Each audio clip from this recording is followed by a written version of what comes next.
warahmatullahi wabarakatuh. Sudah disimakkah video yang Ibu kirim di classroom-nya?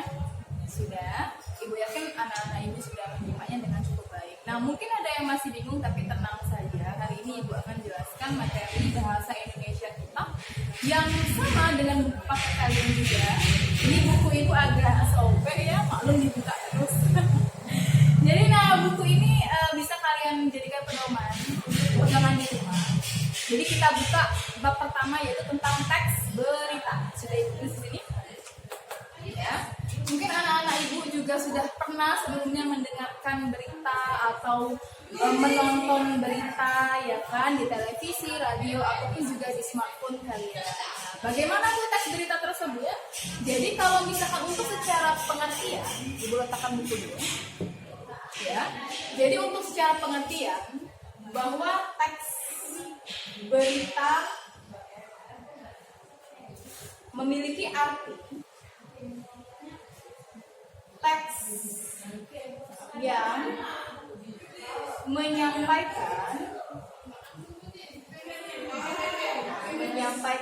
informasi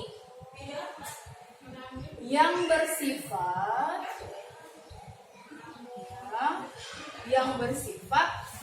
faktual dan aktual. Ya. Jadi kalau beritanya itu tidak bersifat aktual ataupun faktual, bisa jadi dia bukan teks berita. Ya, bisa jadi yang sering ini berkembang yaitu hoax ya, atau kebohongan ya. Lalu apa Tina arti faktual dan aktual tersebut? Ada yang tahu? Oke, simak penjelasan Ibu ya.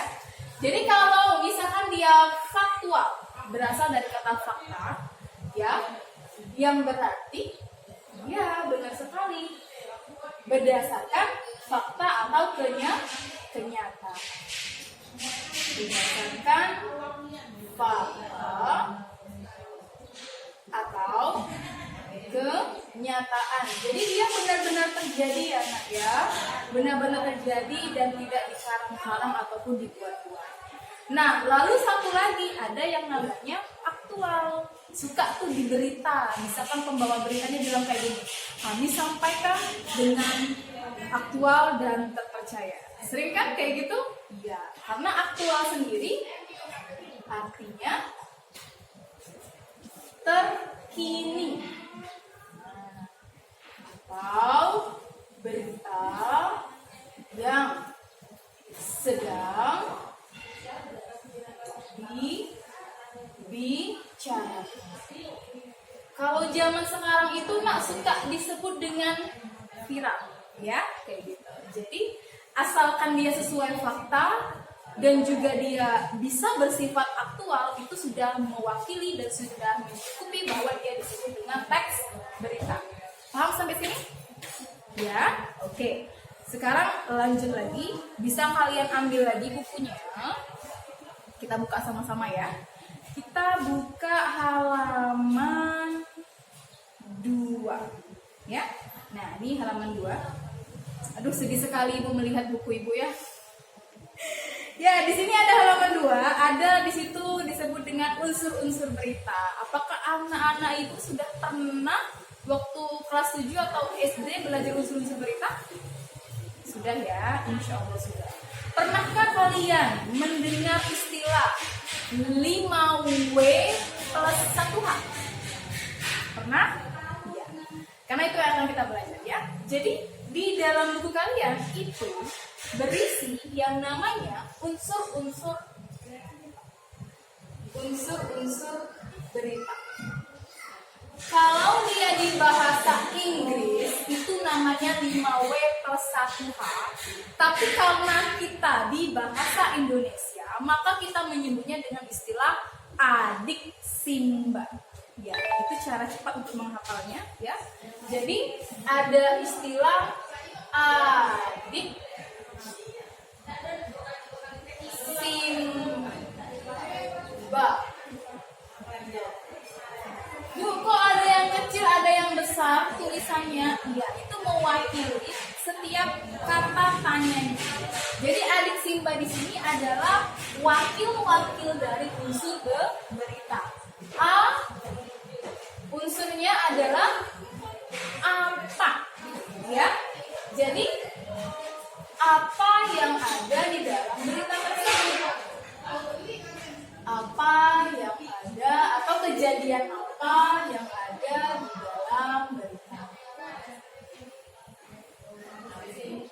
Kemudian D, ya. Jadi ini sepenggal A, kemudian dia D. Jadi kemudian ini ada D. Ingat penulisan di mana itu dispasi, nah ya, tidak disambung. Jadi di mana di sini menanyakan tentang tempat, ya. Jadi di mana adalah tempat kejadian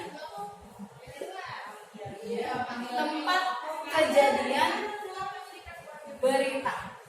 Jadi kan suka tuh ditanya di mana terjadinya kejadian tersebut.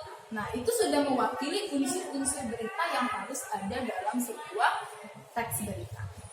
Lanjut lagi ada yang huruf K, yaitu dia kapan? Yaitu dia menanyakan apa, nak? Iya, benar sekali. Waktu kejadian berita. Ya, seperti ini. Kemudian ada lagi yang sia, yaitu adalah siapa, atau menanyakan pelaku atau orang yang terlibat di dalam berita.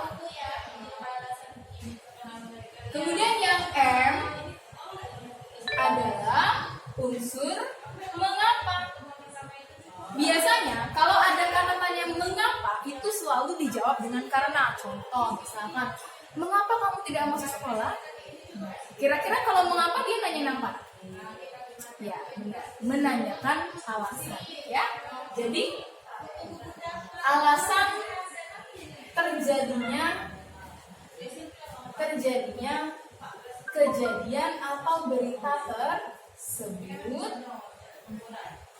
Kemudian yang ba terakhir itu untuk unsur kata tanya bagaimana, yaitu menanyakan atau berisi tentang informasi, proses, atau urutan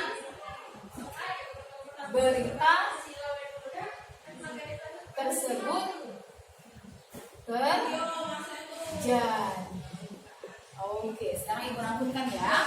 Jadi tadi kita sudah mempelajari pengertian teks berita yang menyampaikan informasi secara faktual dan aktual. Kemudian juga selanjutnya itu adalah unsur-unsur berita yang kalau bahasa Inggris dikenal dengan 5W+1H, tapi kalau di bahasa Indonesia itu dikenal dengan adiksida, ya.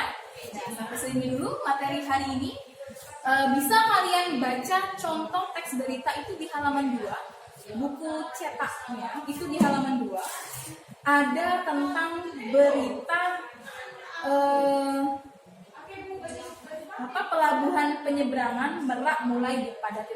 Sekarang kalian baca berita tersebut, nanti kita kupas apa yang ada dalam beritanya itu bersama-sama. Ya, silakan dibaca terlebih dahulu. Nah, untuk materi ini kalau ada yang belum paham, itu silakan tanya sama Ibu, bisa langsung di chat ya di Classroom-nya, ataupun juga bisa ditanya di WA. Ya, kalau kayak gitu Ibu akhiri materi hari ini. Nanti kita lanjut lagi dengan materi yang selanjutnya. Kalau gitu Ibu akhiri dengan wassalamualaikum warahmatullahi wabarakatuh.